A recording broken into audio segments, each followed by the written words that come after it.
This is all I can see. Come down to work on this wood pile that was dropped off for me. And I've got 1, 2, 3 more piles to work on. Yeah. I got some work to do. Hey folks, how we doing? We have a new splitter here at the farm. As you know, I had the Yard Max 27-ton half beam log splitter. Worked great for the 3-4 years that I had it. I still have it, it's up in the barn. But I wanted something a little bigger, a little easier to use. I shouldn't say easier, a little more back friendly. So I was looking around and found the Hudson HW316 is what I thought I was ordering. When it came in, it turns out to be a Hudson 1316. Now what I can tell is, I think the 1316 is taking the place of the 316. I have underneath the canopy here, so it's a little dark in here. Hopefully you can see everything. And they made some upgrades. First, let me show you the tag on it. It says 1316. You go to their website. I couldn't find the 1316 on there, so I'm assuming that's 4 times I hit my head on that thing. I'm assuming the 1316 is taking the place of the 316. The 316 had a 13 horsepower engine.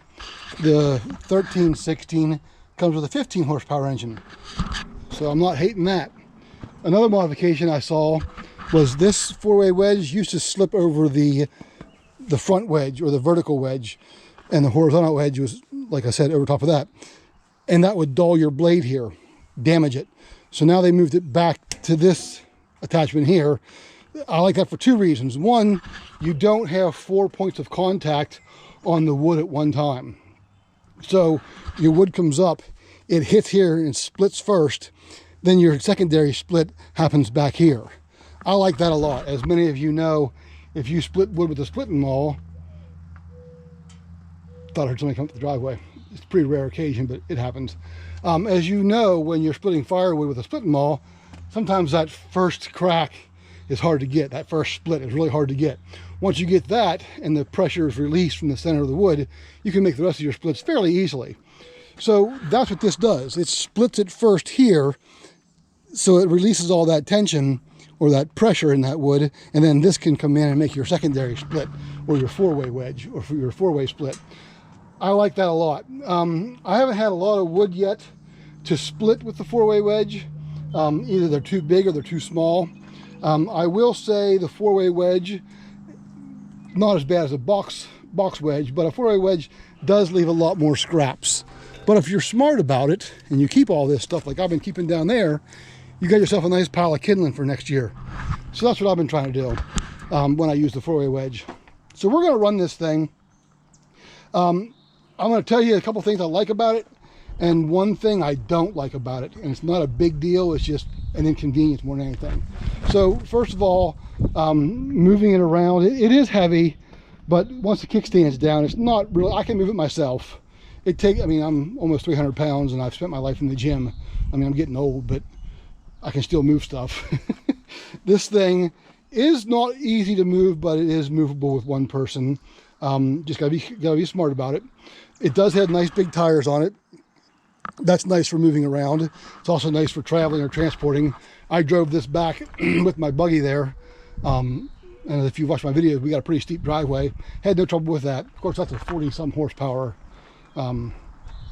engine in that thing, so it had no issue pulling it up the driveway. I like the upgraded engine, 15 horsepower. I love the tray table here. When you're splitting a big round, you can let your one half lay here after you split it, and then work on the other half, throw it off to the side, grab your bigger round, go back to splitting that. You don't have to drop it on the ground with that Yard Max. I was dropping it on the ground and then have to pick it up again and keep on splitting, you know. It just wears you out. I like that they have 2 trays over here. I usually split on that side. I think I'll remove this one when I'm splitting on that side. It's just one more thing to lift the log up over. I can lift the log up over here and let it rest on this side. Not a big deal. Like I said, when I'm splitting, if I have a big round and half of it, I need to wait for half of it. The other half can lay back here, not back here. So that's not a big deal. I love the power. Love the, everything's heavy duty on here. Everything's really well made and put together. 1/4-inch steel on almost everything that I can see. The hitch or the tongue does come out. You can remove these 2 pins down here and you pull that out so it's not in your way if you want to. I do like that, and I'm thinking about building a little splitting shed where I'll bring all the wood to that area, split it, and then stack it somewhere else. Haven't decided yet. We'll see. Okay, the one thing I don't like about it, and I wish they would do something about this, and I've seen this with a lot of splitters, and that is the kickstand down here. As you can see, you have to remove this pin right there while lifting up, or you can put a block of wood underneath that thing, I guess, and lift it up. But generally, when you're trying to hook it up to your buggy, you got to lift it up, pull that pin, lift it up, stabilize it, kick that kickstand back, and then let it gently fall down to your hitch, or up to your hitch, however you're lifting it. And then put the pin back in this hole to hold the leg up in place. Now you have to do the exact opposite whenever you're taking it off the hitch. You got to take the pin out, let the leg drop, lift up on the, for me, I got to lift up on that front end here and stabilize it, and then rock it, lift it up so the leg falls down, then rest it on the leg, but balance it because the leg's not stationary yet, it's not pinned in there, and then somehow reach up there and put that pin in while you're still holding that whole splitter from teetering, and put that pin in there and then lock it in place. That can be difficult with one person. It's doable, but it's difficult. So generally I bring this bad boy out if I know I'm going to split for a few days, let it set, and I shouldn't say that. I've only had it since Monday. I split every day with it so far, but that's generally what I do. So I'm going to leave it sit here with this canopy. If I know it's going to rain, I throw a tarp over top of it. If it's not going to rain, I just let it go underneath this canopy. So that's the one thing I don't like about it, is that kickstand. I wish they would make it where it was like on a trailer where you can take a handle and crank it up and crank it down, or even put a wheel on it, you know, so you can move it around a little easier. And then you can lock that wheel in place somehow, you know, like you have on those, I don't know, you know what I'm talking about, where you can push the button and it locks the wheel in place. Maybe that's not a solution, but something to make that kickstand a little easier to work with. So we're gonna run this thing. I'll show you the 4-way wedge a little bit, show you how smooth it is, how fast it is. It's not the fastest, but I don't need the fast ones. I'm by myself, so you can only split so much by yourself. By the time you split it, grab another round, bring up and split. If I had somebody handing me rounds and someone emptying the tray and stacking while I was working, yeah, you could go fast, but I don't have that. So I'm by myself. We got to do what we got to do. Much faster than the Yard Max, much more powerful than the Yard Max. I'm liking it. We're going to keep splitting, and I've got a bunch more wood, as you can see from the beginning of this video. I've got a bunch of wood to do. So yeah, let's get to it.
Okay, so there you have it.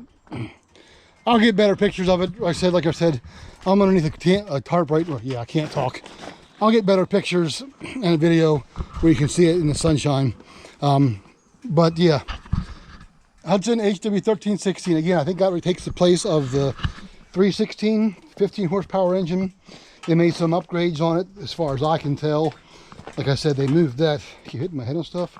They moved the four-way wedge back so it's not hitting the blade, and they upgraded the engine on it. So I'm happy. I basically got it because of the table here, the tray. I love that, and the four-way wedge. The Ardmax had a four-way wedge, but it was on the piston arm, and I didn't like that because you can mess up your seals from the movement of that four-way wedge. Here it's pushing on something stationary. So again, I don't use the four-way wedge a whole lot unless I have some rounds that I've stacked up that are perfect for it. So hey, there you go. I'm loving it. I bought, if you're local, I bought this down at Fort Timber. They got a good selection of Hudson splitters. Love it. And yeah, that's all we got today, folks. Hudson 1316. You'll see it a bunch more when I'm out here splitting. I just got all that wood down there, so maybe I'll make a video of just me splitting someday. I can still smell the new paint burning off this thing. So I know I like to watch those kind of videos of people just splitting wood all day. So maybe we'll do that. All right, again, thanks for watching. Talk to y'all later. Bye.